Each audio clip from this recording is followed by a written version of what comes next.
Bismillah, alhamdulillah, wa sallallahu wa sallam ala sayyidina Muhammad Rasulillah. Donc, on revient à notre cours de Al-Mukhtasar.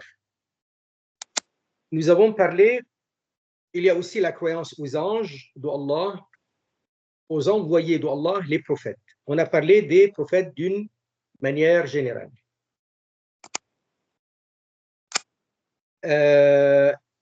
On va parler un peu plus de les livres aussi, les livres célestes. Et puis après, on parlera de la prédestination du bien comme du mal.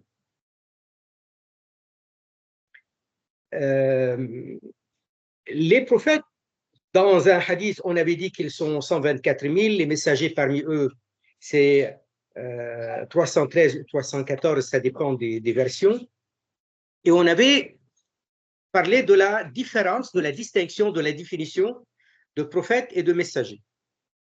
Sachez une chose, que quand il s'agit d'un texte coranique où le terme rusul et rasoul est employé, ce n'est pas forcément selon la définition que nous venons de donner.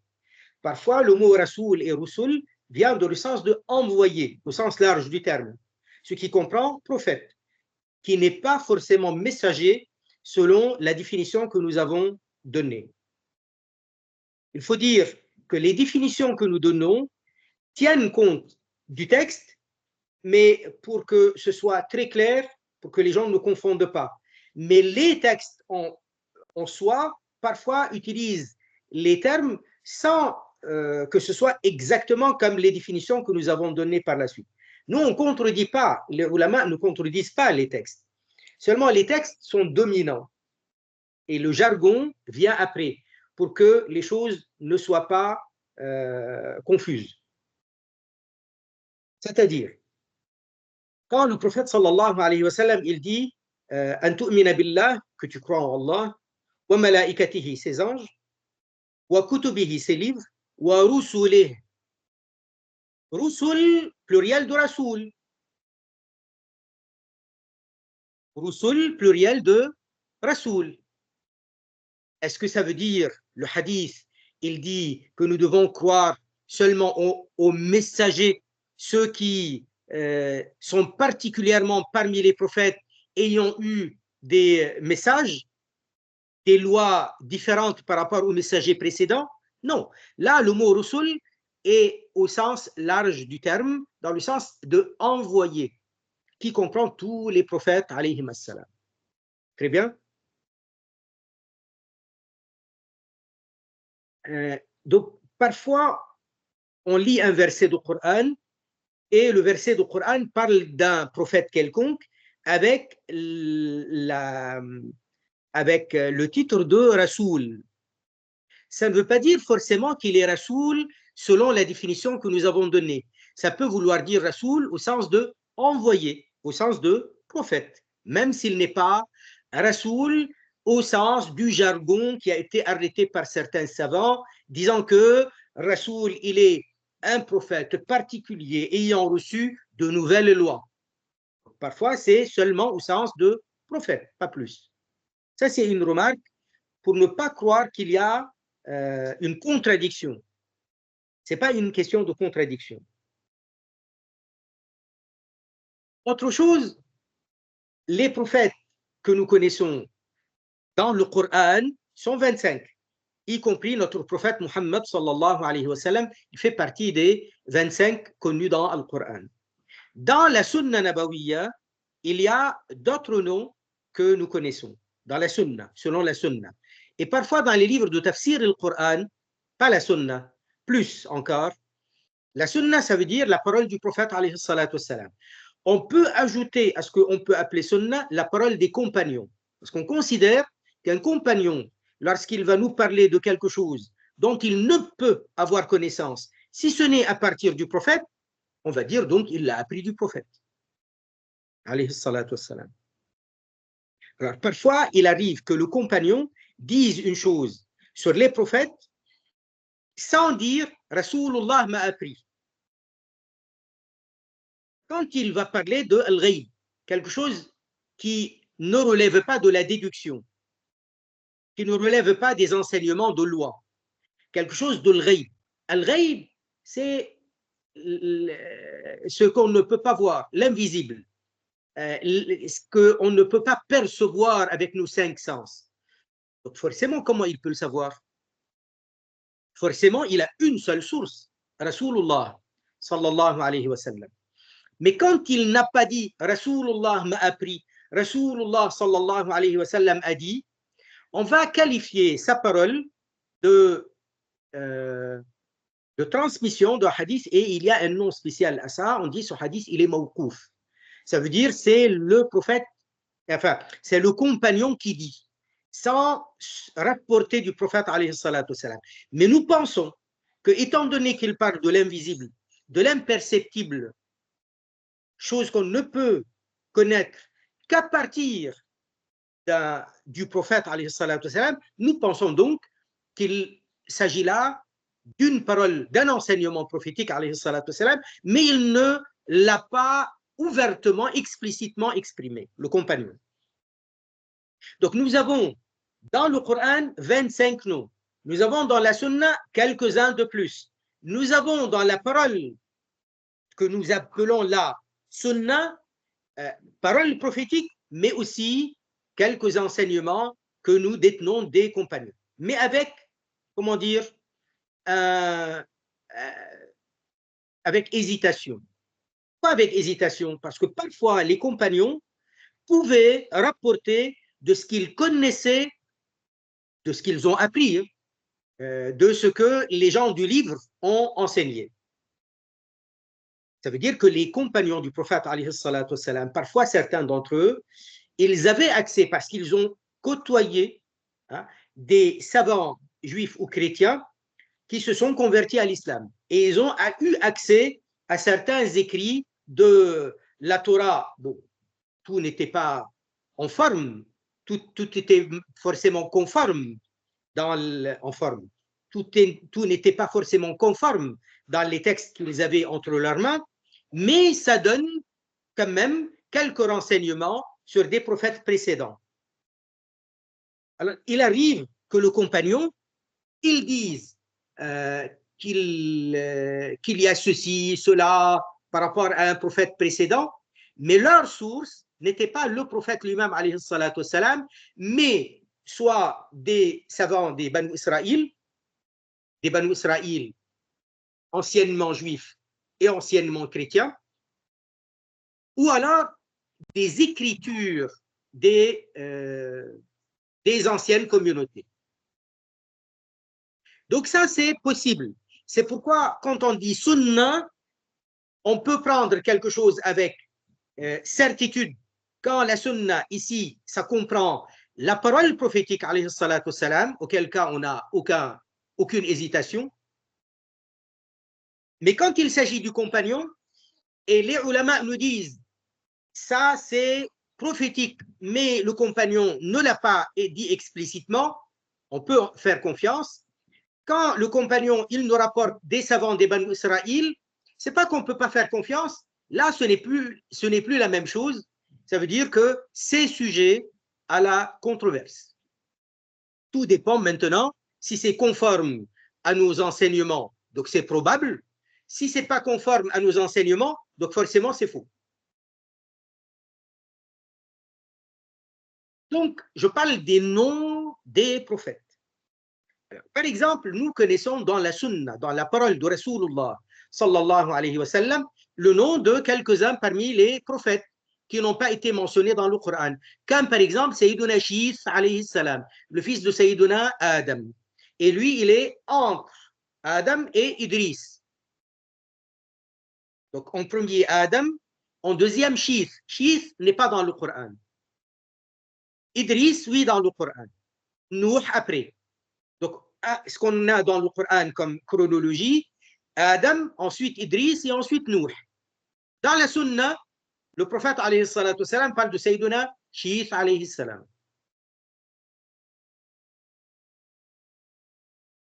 D'accord? Et ensuite, on a dans la parole du prophète alayhi salatu salam, le nom d'un prophète qui s'appelle Daniel. Et Daniel, il fait partie des prophètes des Banu Israël qui sont venus après, après Sayyiduna Daoud alayhi salam et Sulaiman.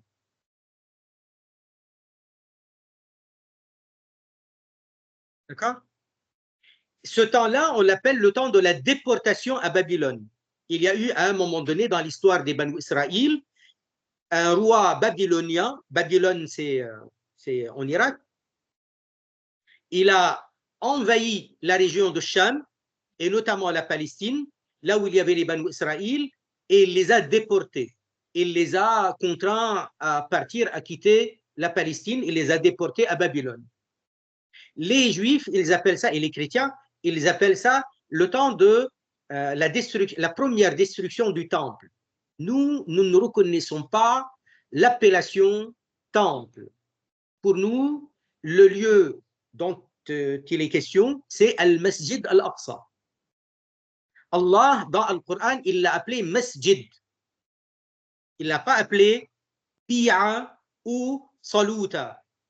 Dans le Coran, Allah Azza wa Jal a mentionné explicitement l'appellation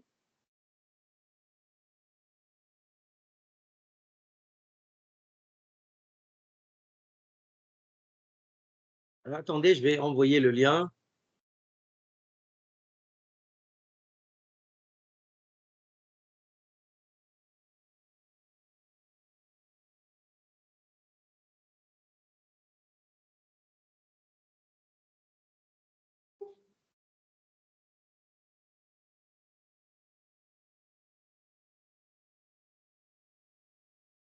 Voilà.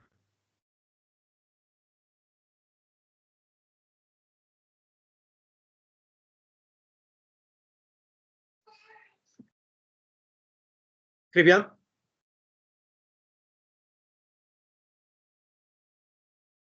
Je reviens à la question de la mosquée, le masjid de Al-Aqsa à Jérusalem. Donc Allah Azza wa Jal, dans Surat Al-Isra, il l'appelle Al-Masjid Al-Aqsa, Masjid.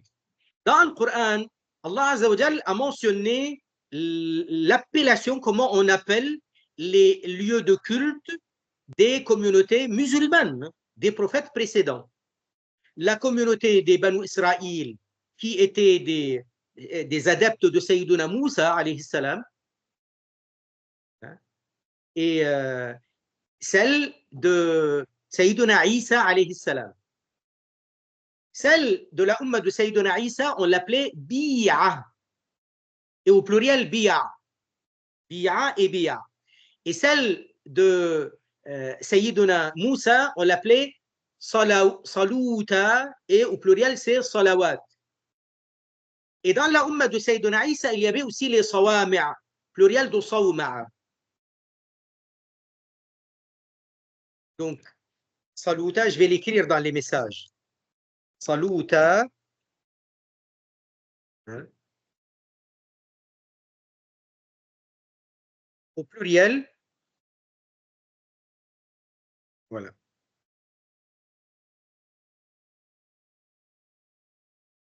Au pluriel, c'est Salawat.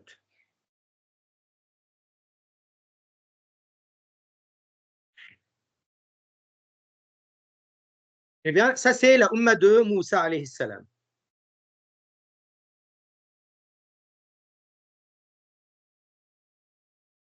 Donc, lieu de culte et musulmans adeptes de Moussa alayhi salam.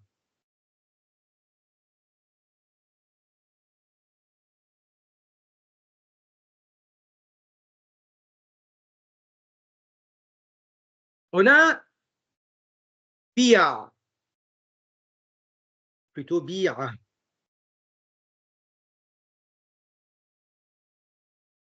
Au pluriel,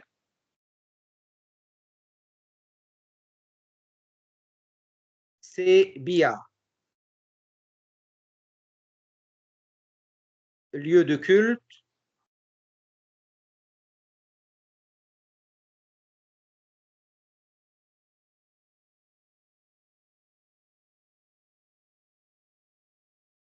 des musulmans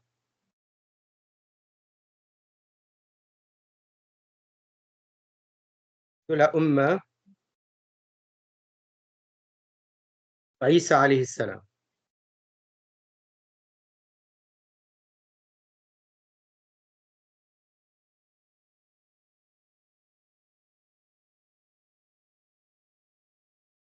Très bien.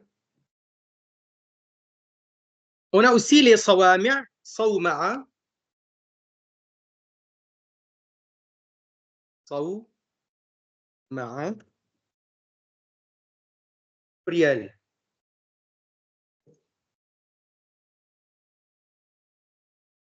C'est sawami'.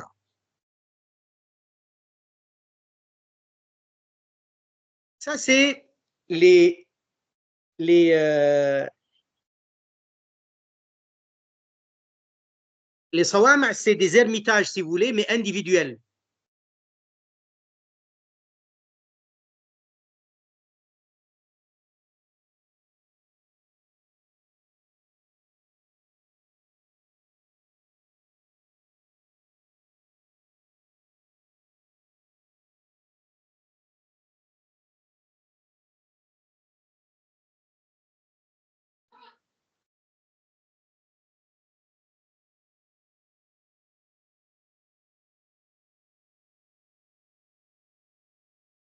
Voilà. Donc, ermitage individuel, hein, des ermites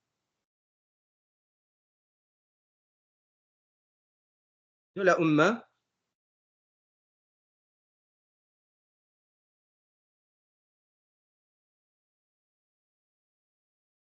de Isa alayhi salam.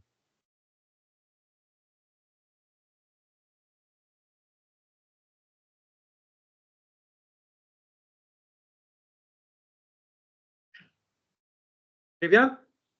Donc ça, c'est mentionné dans le Coran.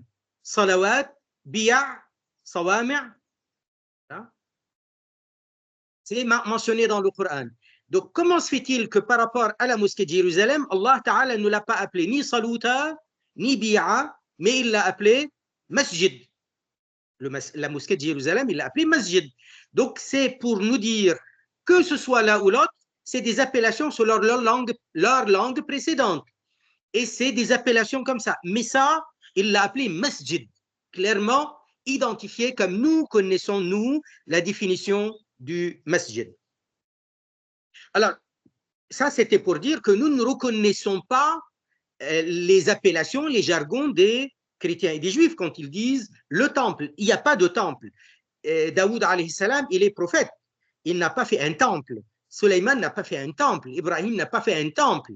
Adam n'a pas fait un temple. Tout ça, c'est de la foutaise, de leur croyance, leur religion à eux. Nous, nous appelons cet endroit, comme Allah l'a appelé dans le Coran, masjid.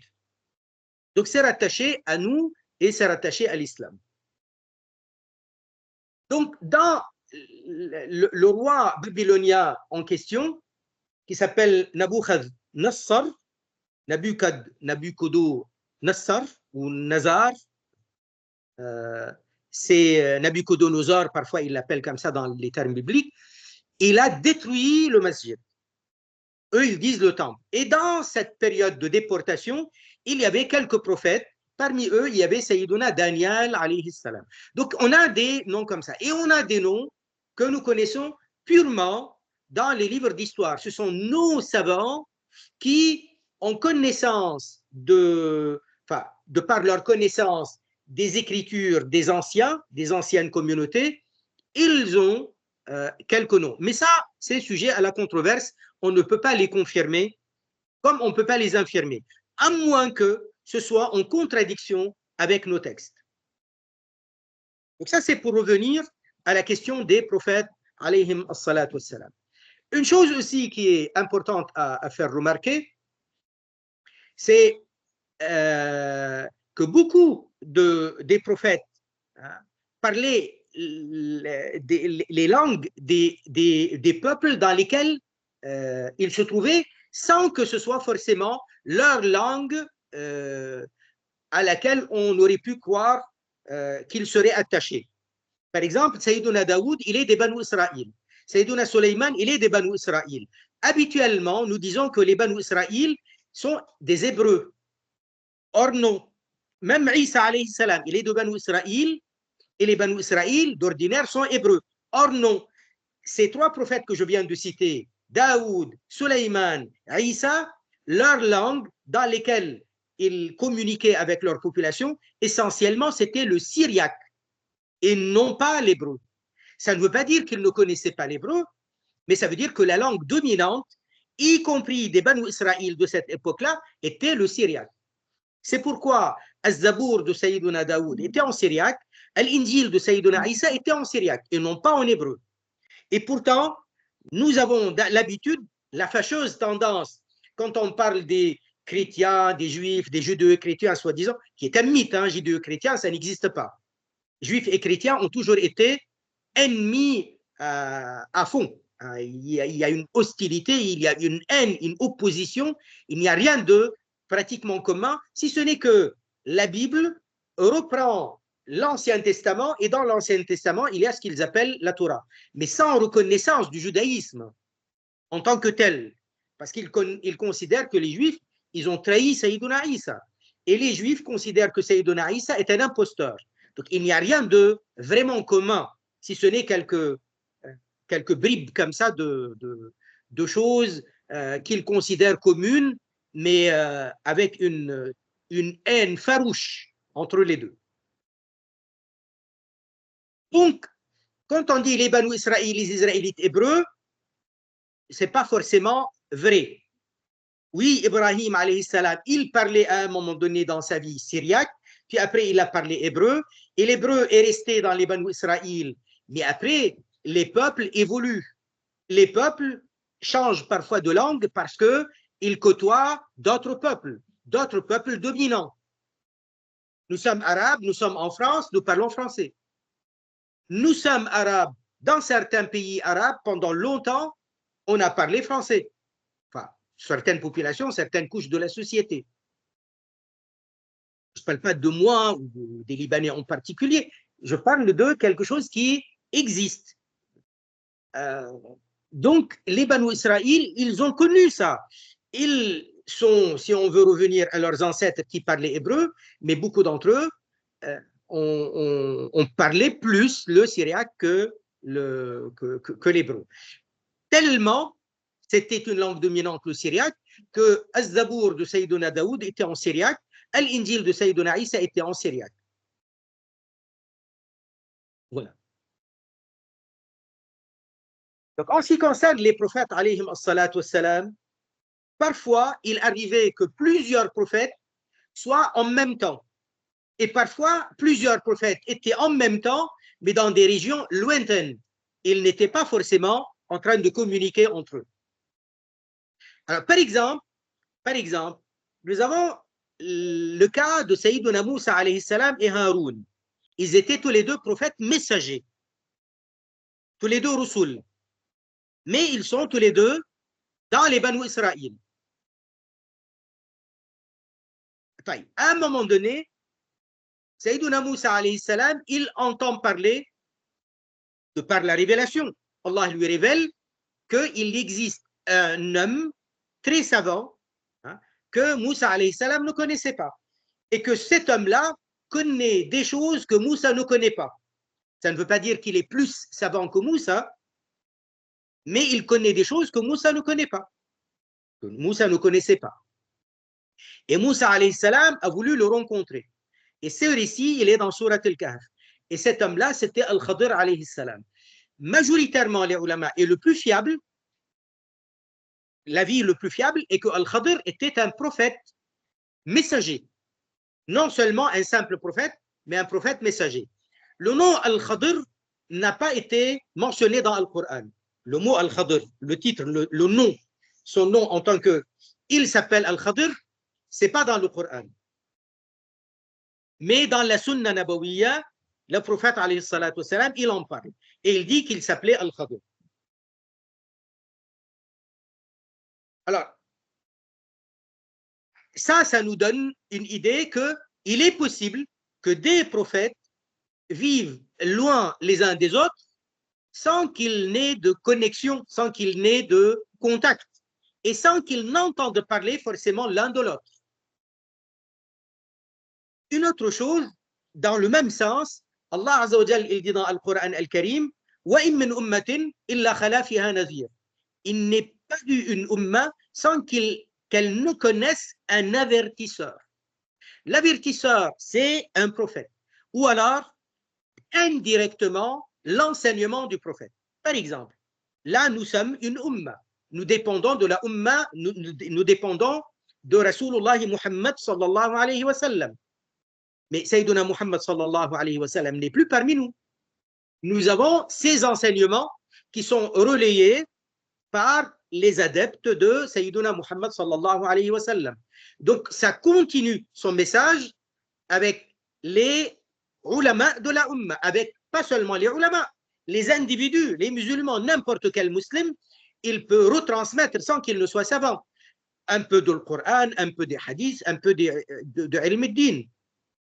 Et donc, l'avertissement peut venir de gens adeptes de prophètes. Ça veut dire, il est possible que certaines ummas aient connu l'avertissement, non pas directement par l'envoi d'un prophète parmi eux, mais d'adeptes de prophètes qui sont venus s'installer parmi eux par ordre du prophète ou d'une autre façon. Encore une précision par rapport au prophète, alayhi salatu wassalam. Les prophètes, comme Allah Azza wa Jal, il le dit, ils ont été toujours avec le parler, ils parlaient la langue.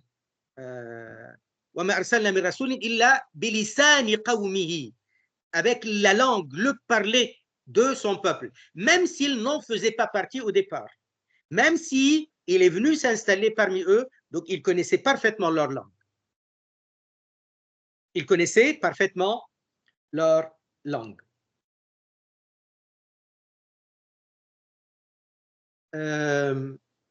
Qu'est-ce que j'allais dire par rapport au prophète alayhi salatu wassalam? Les prophètes alayhi salatu wassalam étaient chacun dans son peuple, dans un peuple défini. Dans un peuple défini.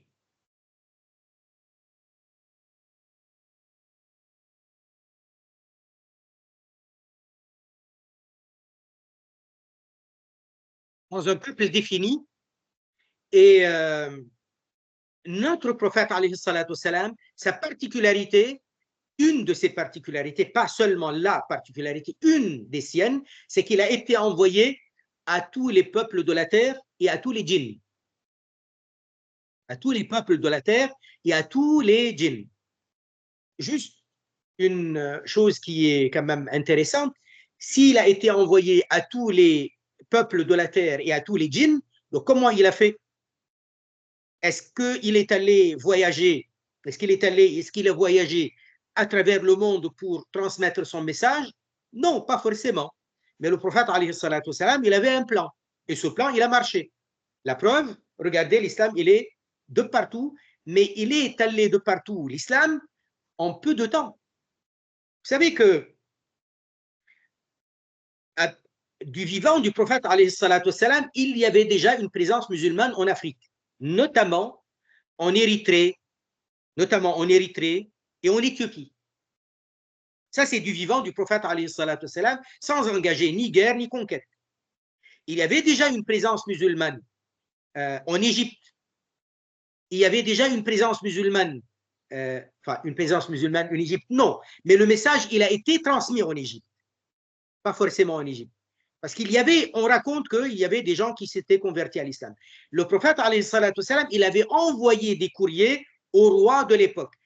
Il n'a pas envoyé, d'après la sunna, on ne connaît pas que le prophète, alayhi salatu wassalam, avait envoyé, par exemple, un courrier aux musulmans de l'Inde. Aux musulmans, au peuple, au roi de l'Inde. Excusez-moi, j'ai fait un lapsus. Au roi de l'Inde, au roi de Chine, au roi de... je ne sais pas, de pays très très lointains. Oui, il a envoyé un courrier à Héraclius qui était l'empereur de Byzance, des Roums, de l'Empire romain, et donc qui avait un pouvoir étendu sur le Moyen-Orient jusqu'au Maghreb, hein, le Moyen-Orient et le Maghreb, et aussi sur le bassin méditerranéen en grande partie, pas totalement, mais en grande partie, et sur les pays Balkans, ça veut dire la Turquie actuelle, Turquie, la Grèce, et en remontant aussi l'Arménie, du côté Asie, du côté asiatique et du côté européen. Donc, c'est un roi. Il a envoyé un courrier à l'empereur des Perses, qui avait un pouvoir étendu sur pas mal de pays. Voilà, donc ça, c'est ce qu'il a fait le prophète, alayhi salatu wassalam. Mais même s'il n'a pas envoyé un courrier au roi de l'Inde et de Chine, le prophète, alayhi salatu wassalam, a préparé le terrain pour que les musulmans qu'il avait préparés propagent l'islam rapidement partout. Et rapidement, effectivement, après le décès du prophète, alayhi salatu wassalam, pendant les 2 ans et quelques du califat de Sayyidina Abu Bakr, l'islam était déjà en train de se propager dans le nord de l'Arabie, dans Hacham, dans les pays du Levant, donc la Jordanie actuelle, la Palestine, et on s'approche de la Syrie, pas totalement, mais ça commençait, et en Irak. À l'époque de Sayyidina Omar, le calife, le 2e calife, l'islam était déjà répandu en Irak, répandu dans la totalité de Cham. À l'époque de Sayyidina Osman, l'islam était déjà arrivé jusqu'à l'Afghanistan, jusqu'à la frontière de la Chine, et du côté de Cham, ça y est, il est déjà arrivé très lointain dans Cham, on entre dans ce qu'on appelle actuellement la frontière turque. Et du côté du Maghreb, l'islam était déjà arrivé jusqu'à la Tunisie. La Tunisie actuelle, ça ne s'appelait pas encore la Tunisie, c'est les musulmans qui l'ont appelé Tunis. Et toujours vers l'ouest, mais le sud, du côté de l'Afrique, donc ça y est, c'était déjà propagé en Égypte, au Soudan, et là, on se raccorde, parce que le Soudan, le Tchad, l'Érythrée, on n'est pas loin. Enfin, l'Éthiopie, on n'est pas loin. Et ainsi de suite. Donc, en l'espace de, après le prophète, alayhi salatu wassalam, de quelque chose comme une trentaine d'années, l'islam, il était déjà en Arménie, il était déjà en Azerbaïdjan, il était déjà dans les pays caucases, il était déjà arrivé en Inde, il était déjà parti de partout. Et ce qui est intéressant à dire, c'est que il y avait des empires, il y avait des rois. La guerre qui opposait les musulmans aux autres, ça opposait une armée à une armée. Les musulmans, quand ils arrivaient quelque part, ils ne faisaient pas des massacres de la population. La guerre n'était pas contre les peuples. Les rois de l'époque étaient des rois venant de n'importe où dans le monde. Ce n'est pas forcément des gens de la région. Donc, il n'y avait pas un attachement au roi comme aujourd'hui, on parle du nationalisme. Ça n'existait pas. Ça veut dire que quand les musulmans ils gagnaient la guerre contre les Perses, il y avait une population autochtone qui avait une religion différente que l'islam. Ok, jusque-là, oui. Ce qui fait qu'ils étaient réticents à devenir musulmans ou non. Mais ils n'avaient pas d'attache particulièrement avec les rois qui les gouvernaient. Ce qui fait que lorsque ces rois tombaient, ils s'attendaient à avoir des rois possibles plus méchants, aussi méchants, moins méchants, justes, pas justes. Et la belle surprise, c'est que les musulmans étaient justes. Et comme ils étaient justes, ça facilitait la conversion massive de ces populations. Tellement que certains historiens disent que lorsque, par exemple, les armées musulmanes progressaient dans Hacham, Hacham était dominé par les Grecs, par les Gréco-romains, par l'Empire romain. Mais il y avait aussi leurs alliés arabes qui étaient, parce qu'ils étaient très nombreux dans la région de Cham, les Arabes. Et les rois arabes de Cham étaient des alliés, des vassaux de l'Empire romain. Donc, lorsque ces rois tombaient, lorsque leurs armées tombaient, la population faisait face donc à ces musulmans. et il rencontrait des gens plutôt gentils, justes. Alors, de bouche à oreille, les populations, les régions qui n'étaient pas encore conquises par les musulmans, ils avaient déjà écho de la justice de ces musulmans, de ces nouveaux conquérants.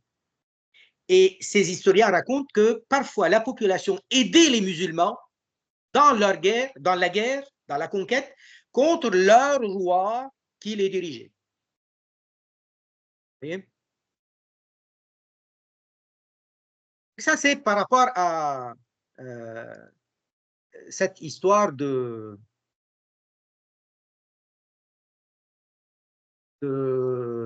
Allahumma salli ala Sayyidina Muhammad, cette histoire de notre prophète alayhi salatu wassalam,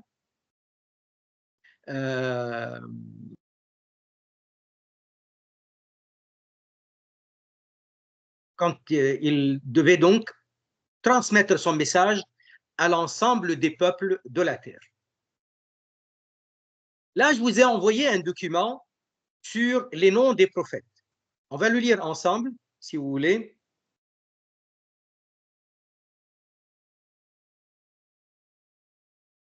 Les prophètes, alayhim as-salam, mentionnés dans le Coran al-Karim.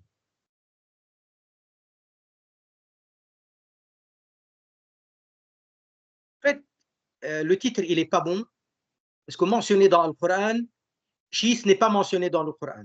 Donc ça, c'est la seule exception. Adam, alayhi salam, l'ancêtre de l'humanité. Ensuite, Shis, il n'est pas mentionné dans le Coran. Idris, alayhi salam, le troisième, c'est Khanour bin Yard bin Mahlaïl bin Qaynan bin Anouch bin Shis. Donc, il est descendant de Shis, alayhi salam, Idris. Ils se sont connus. Idris a rencontré Shis. Il vivait très longtemps. Idris, on l'appelle dans les hadiths Khanour ou Akhnour. Ensuite, on a Nouh. Nouh, il est le fils de Lamak, fils de Mattou Shalach, fils de Idris. Et Nouh a connu Idris. Il l'a rencontré. Et après le décès de Idris, alayhi salam, c'est là qu'il y a eu la propagation, pas tout de suite, de la mécréance sur la terre. Du vivant de Idris, il y avait des dépassements, des outrances, des injustices, mais il n'y avait pas de shirk, il n'y avait pas de mécréance. On raconte que du vivant de Idris, alayhi salam, et même après, il y avait 5 grands saints. 5 grands saints qui étaient très aimés, adulés de partout par les humains. Idris, alayhi salam, il faut savoir qu'il parlait plus de 80 langues. Idris, alayhi salam, à savoir, il est le premier à faire ce qu'on appelle les plans d'architecture de l'urbanisme. Ça veut dire l'urbanisme des villes. Avant, on construisait des villes, mais il n'y avait pas un plan harmonieux dans la construction des villes. La construction de la ville, il y a toujours un centre-ville, et autour du centre-ville, on a les quartiers. Et on a les bâtiments de l'administration, du gouverneur, on a les dispensaires, on a, voilà. Donc, il y avait un plan architectural, un plan urbain. Idriss a été le premier à mettre ce genre de plan, et de ces plans à lui, on a construit des dizaines de villes comme ça. Très bien. Adam, alayhi salam, il connaissait toutes les langues. Et c'est lui qui a enseigné les langues à ses enfants. Il a enseigné les métiers, les compétences, les choses de la vie, et il a enseigné aussi les langues. C'était important que les uns et les autres se choisissent des langues. Et avec les langues, ils se démarquaient. Mais quand on parle une langue et l'autre parle une langue, ça fait beaucoup de richesse. En réalité, la langue, on n'a pas idée à quel point c'est important de connaître une langue. Ça affûte l'intelligence, la langue. Ça donne beaucoup de possibilités dans la vie, dans la société, etc. Donc, il y avait beaucoup de langues déjà, de l'époque de Adam. Adam a vécu 1000 ans. Bon, on va dire à peu près 900, un peu moins de 900 sur la Terre. Mais en tout, entre la période où il était dans le Jannah, au paradis, et où il était sur la terre, il y a 1000 ans en tout. Très bien. Donc, il a vécu a priori 1300 ans au paradis, un peu moins peut-être, autour de ça, et le reste, il l'a passé sur la terre. Donc, il a eu le temps de voir combien de générations. Si chaque siècle, on peut se côtoyer au moins 3 générations, donc c'est facile de se trouver avec les parents, les enfants et les petits-enfants. Et on est dans l'intervalle d'un siècle. Et parfois, on est dans le même siècle, dans le même intervalle de 100 ans, 4 générations, on se rend compte. Donc, vous imaginez quand 2 individus, hommes et femmes, ils ont une dizaine d'enfants, allez, 5 enfants. Et puis après les 5 enfants, chacun 5 enfants. Et à l'époque, ils pouvaient avoir beaucoup plus. Adam lui-même, Hawa, d'après une version, elle a eu à peu près une vingtaine d'accouchements et d'autres quarantaines d'accouchements. L'un ou l'autre, ça veut dire beaucoup. Et donc, il a eu en 900 ans à peu près, 800 et quelques, le temps de côtoyer combien de générations? Des dizaines de milliers. Certains disent 40 000, d'autres disent 50 000, 60 000. C'est énorme quand même pour un homme. Il voit de sa propre génération directement après lui des dizaines de milliers qui en sont issus. Et après lui, Chis, il a aussi connu beaucoup de générations. Et les gens se multipliaient. Il connaissait donc des langues, des métiers différents, etc.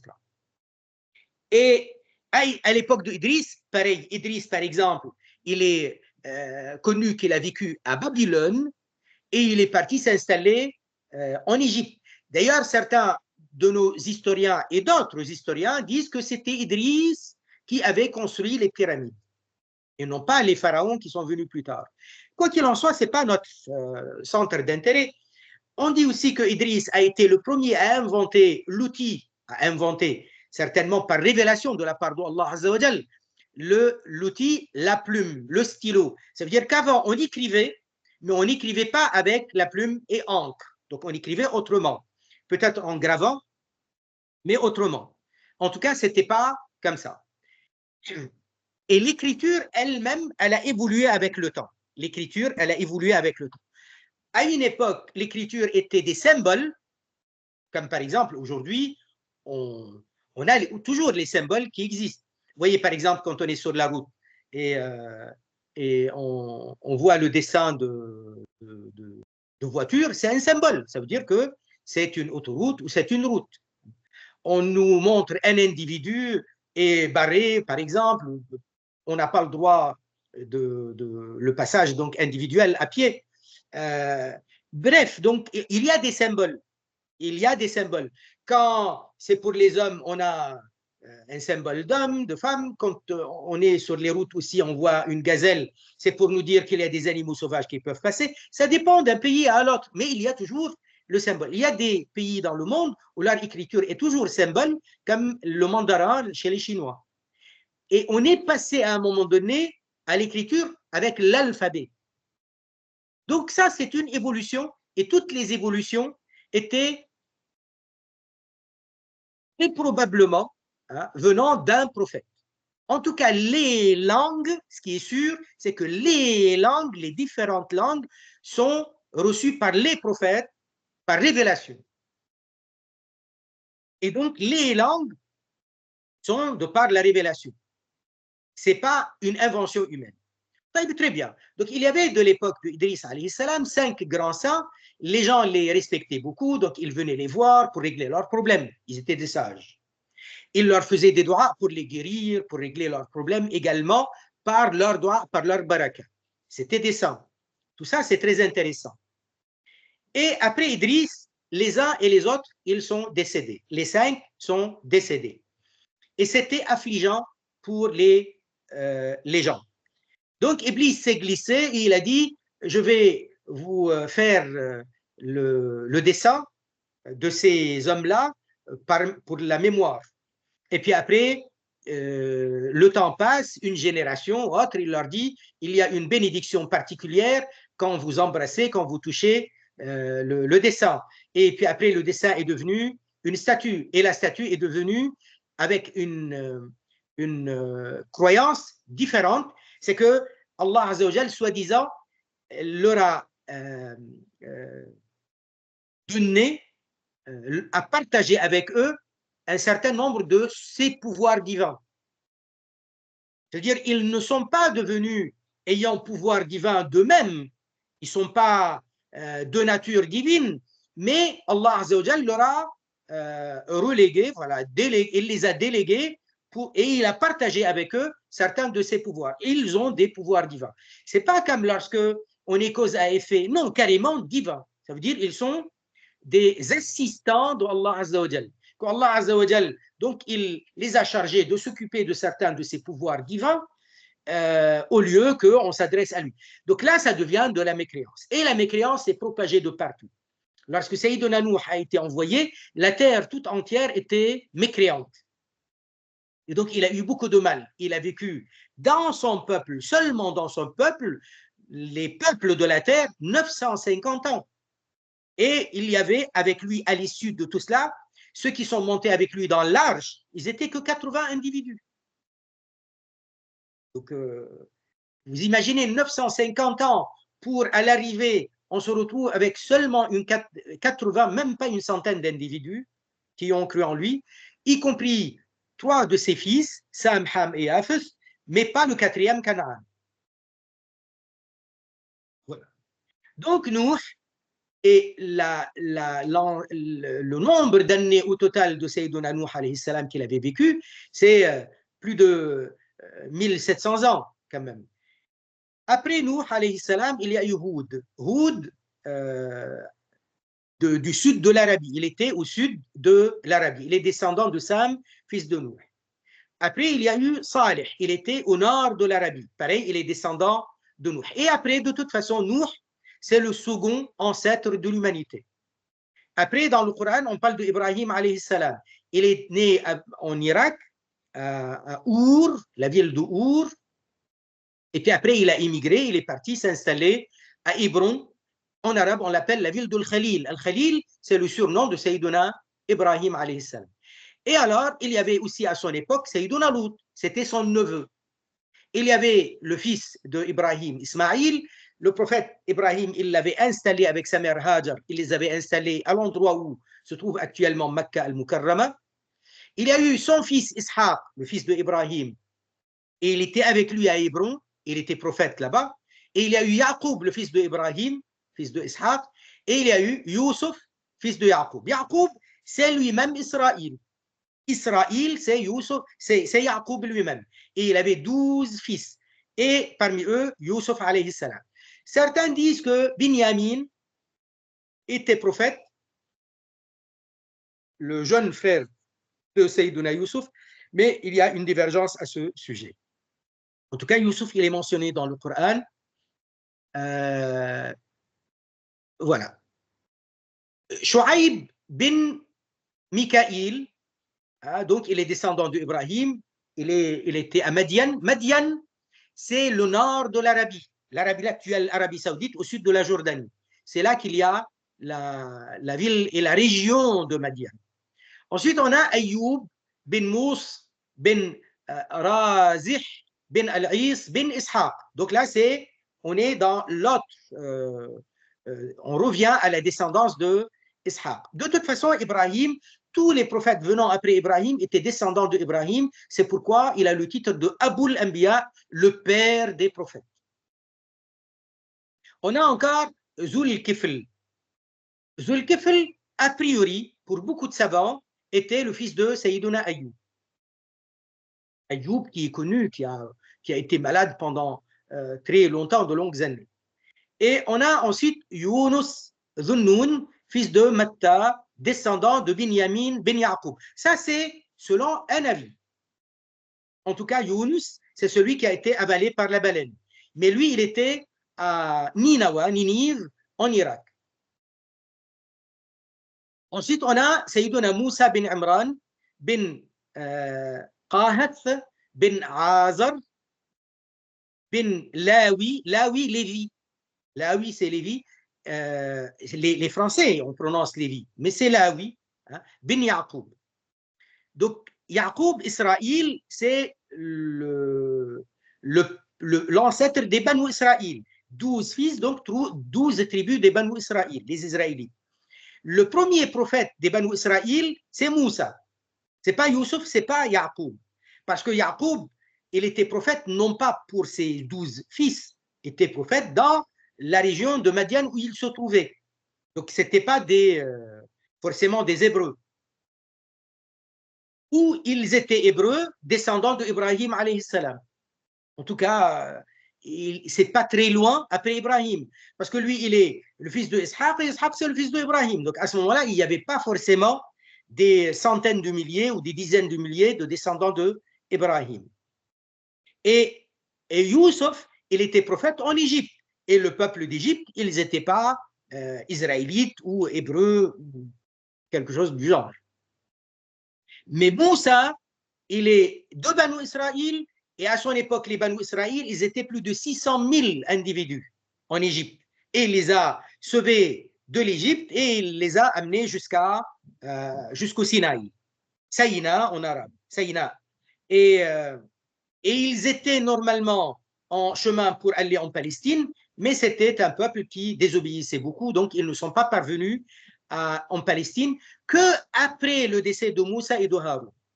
Celui qui les y avait conduits, c'était un prophète qui n'est pas mentionné dans le Coran, si ce n'est avec allusion, quoi. On parle de lui, mais on ne dit pas qu'il était prophète. C'est le jeune qui accompagnait Moussa quand il est allé rencontrer Al-Khadir, qui était à son service. C'était Yusha' bin Nun. Et lui, donc, il était prophète après Moussa, alayhi assalam, d'après la Sunna Nabawiyya. Et c'est lui qui les avait conduits jusqu'à Jéricho et non pas jusqu'à Jérusalem. Jérusalem, les Banu Israël n'ont pu y accéder qu'à l'époque tardive, à l'époque de Daoud, alayhi assalam. Donc Moussa et Haroun, ils étaient à la même époque. Ensuite, plus tard, on parle de Sayyiduna Ilyas bin Yassin, descendant de Finhas bin Ali-Azar bin Haroun, descendant de Sayyiduna Haroun. Ensuite, on a Al-Yasa.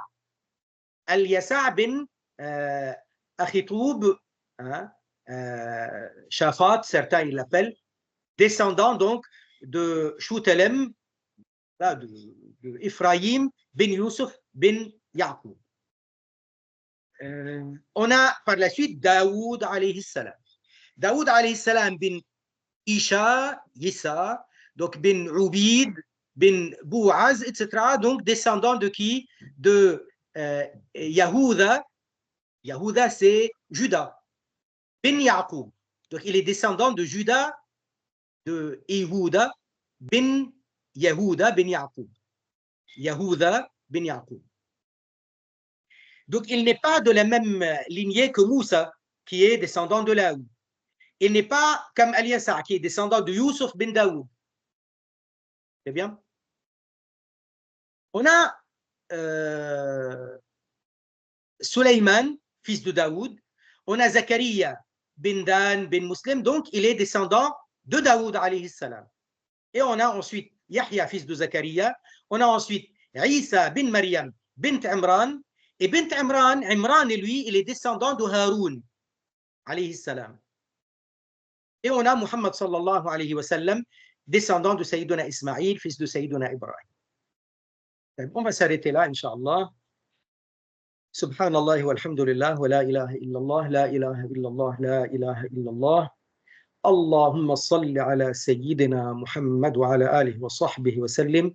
رب اغفر للمؤمنين والمؤمنات. سبحان ربك رب العزة عما يصفون وسلام على المرسلين والحمد لله رب العالمين. بارك الله فيكم.